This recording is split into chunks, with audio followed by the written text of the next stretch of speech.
제대로 된 진짜 초등 한국사 공부법, 과연 무엇일까요?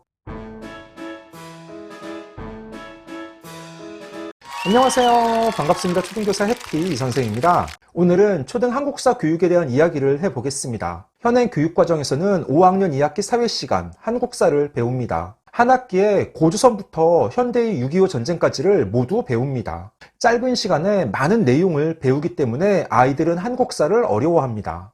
그 자세한 내용은 제가 작년 9월 중순 올린 5학년 아이들이 수학보다 더 어려워하는 과목은 공부 비법 영상을 참고해서 보시면 좋습니다. 그러면 지금부터 자세하게 초등 한국사 공부 방법에 대해 이야기해 보도록 하겠습니다. 출발! 저는 작년과 올해 2년 연속으로 5학년 담임을 맡고 있습니다. 저는 평소 한국사를 좋아하고 많은 관심을 갖고 있습니다. 한국사 능력 검정 시험에서도 항상 1급을 받았고 한국사 관련 책을 자주 읽습니다. 내년 하반기 초등 한국사 관련 책을 집필하기 위한 준비 작업도 진행 중입니다. 5학년 2학기 사회 시간에는 오직 한국사만 배웁니다. 일주일에 3시간 사회 수업을 하는데 시간이 다소 부족합니다. 그래서 창의적 체험활동 시간 등을 활용하여 사회 수업을 더 하는 경우도 있습니다.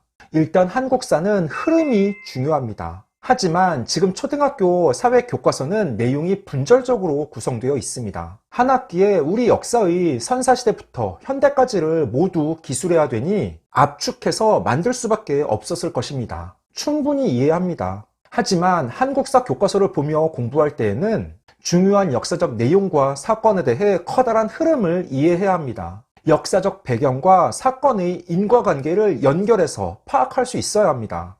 고려의 건국 과정에 대한 교과서 일부 내용입니다. 신라말 정치가 혼란스러워지면서 지방에서는 경제력과 군사력을 갖춘 세력인 호족이 성장했습니다. 이들 중 견훤이 완산주, 전주에서 후백제를, 궁예가 송악, 개성에서 후고구려를 세워 신라와 함께 후삼국을 이루었습니다.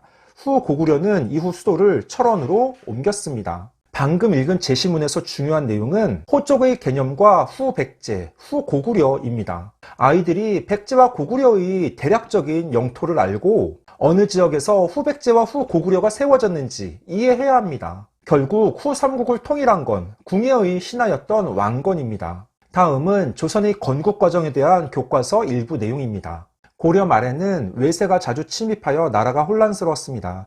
또한 백성은 권문세족에게 땅과 곡식을 빼앗겨 살기 어려웠습니다. 이에 신진사대부는 외세의 침입을 물리치는 과정에서 성장한 이성계 등과 손잡고 백성의 어려움을 해결하기 위해 노력했습니다.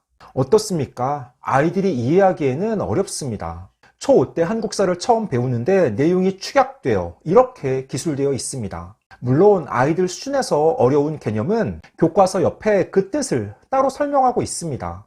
오늘 제가 하고 싶은 이야기는 아이들이 제대로 된 진짜 초등 한국사를 공부하는 방법은 역사적인 흐름을 이해하는 것뿐 아니라 중요한 인물, 개념, 사건은 정확하게 암기해야 한다는 점입니다. 제가 읽었던 내용 중에서는 호족, 후삼국, 권문세족, 신진사대부라는 개념이 중요합니다. 하지만 아이들은 외우지 않습니다. 그러니까 단원평가를 보면 엉뚱한 답을 씁니다. 아이들 입장에서는 분명 수업시간 선생님으로부터 호족, 권문세족, 신진사대부 등의 개념 설명을 들었습니다.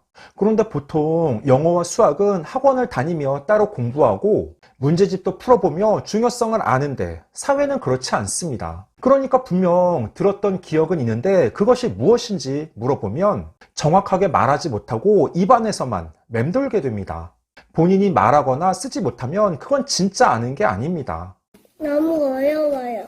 제 아들은 지금 중학교 3학년입니다. 저는 아이에게 직접 한국사를 지도했습니다. 아이가 4학년 겨울방학 때 어린이를 위한 하룻밤에 읽는 한국사 3권 세트를 구입하여 5일 동안 함께 책을 읽으며 훑어봤습니다. 가르칠 때 주의한 점은 전체적인 흐름을 이해하도록 제가 설명했고 중요한 사건과 인물은 암기하도록 했습니다. 매일 간단하게 테스트를 받고 수시로 물어보며 확인했습니다. 그렇게 초5 2학기 학교에서 한국사를 배우기 전 미리 4학년 겨울방학 때 한국사를 한번 훑어봤더니 아이가 5학년이 되어 학교에서의 사회 수업이 재밌고 이해가 잘 된다고 합니다. 초등에서는 6학년 때 한국사를 또 배우지 않습니다. 그런데 아이들은 중학교에 진학하면 역사 과목에서 한국사와 세계사를 별도로 배웁니다. 저는 초6 겨울방학 때에는 EBS의 중학 한국사 책을 구입하여 다시 한번 아이와 함께 훑어봤습니다. 그렇게 아빠와 함께 한국사를 공부했더니 지금 중3인데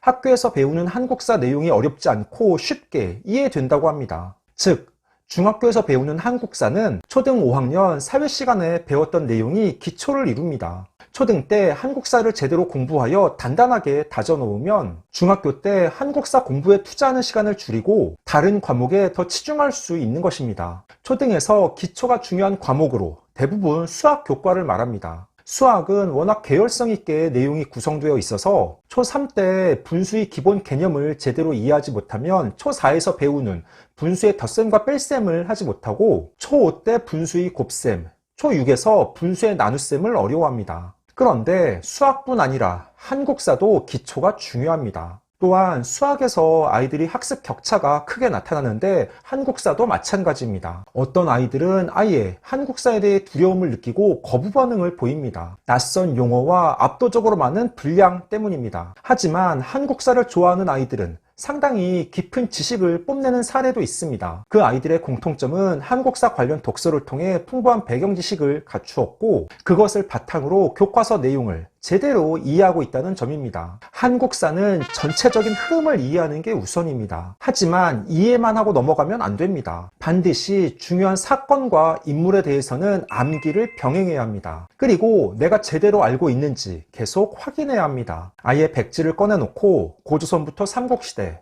고려시대, 조선시대까지의 왕과 중요한 사건들을 제대로 알고 있는지 써보는 것도 좋습니다. 간혹 방학기간 초등 한국사 단기 특강을 하는 학원들이 있습니다. 부모님 입장에서는 짧은 기간 한국사를 한 바퀴 끝내준다고 하면 큰 도움이 될 것으로 생각하지만 남는 게 없는 경우도 있습니다. 왜요? 한국사 공부는 이해와 암기가 병행되어야 하는데 일부 학원에서는 두꺼운 한국사 책을 무조건 암기시키니까 아이가 흐름을 이해하지 못한 채 그냥 벼락치기로 암기하고 넘어가는 겁니다. 그러면 단기 특강이 끝난 후 금방 중요한 내용과 흐름을 잊어버리게 됩니다. 제가 저희 반 아이들에게 사회 1단원 평가를 봤는데 1번 문제가 고조선을 세운 사람이 누구인지 묻는 문제였습니다. 정답은 단군 왕검입니다. 단군 할아버지까지는 맞게 채점했습니다. 아이들의 오답은 정말 다양했습니다. 박혁거세, 혁거세, 장수왕, 이성계, 왕건, 광개토대왕, 세종대왕, 근초고왕, 주몽, 정조 등등. 15초 요약! 오늘은 제대로 된 진짜 초등 한국사 공부법이라는 주제로 이야기해 봤습니다. 초등 한국사는 교과서 내용만으로는 부족하고 어렵습니다. 다른 한국사 관련 책의 독서를 통해 배경 지식을 쌓아야 하고 전체적인 흐름을 이해하면서 암기가 병행되어야 합니다. 초등식이 한국사에 대해 기초를 튼튼하게 다져 놓아야 중학교와 고등학교 때 쉽게 공부할 수 있고 시간도 절약할 수 있습니다. 오늘 준비한 내용은 여기까지입니다. 앞으로도 보다 더 유익하고 재미있는 영상을 가지고 꾸준하게 계속 찾아뵙도록 하겠습니다. 이상 초등교사 해피 선생이었습니다. 안녕.